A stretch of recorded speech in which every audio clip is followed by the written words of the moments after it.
dialed incorrectly. Please правильно назван номер. Пожалуйста, уточните номер и перезвоните. Sorry, you have dialed incorrectly.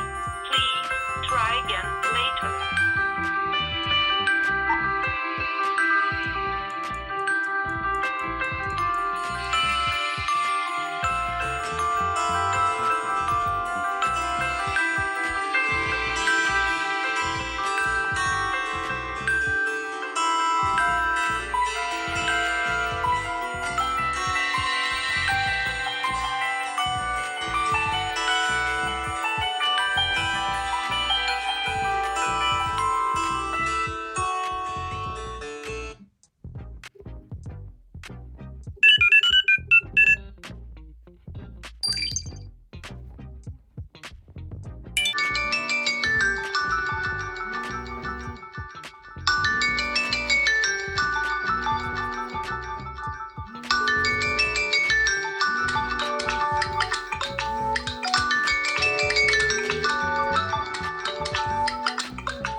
Абонент сейчас не может ответить на ваш звонок.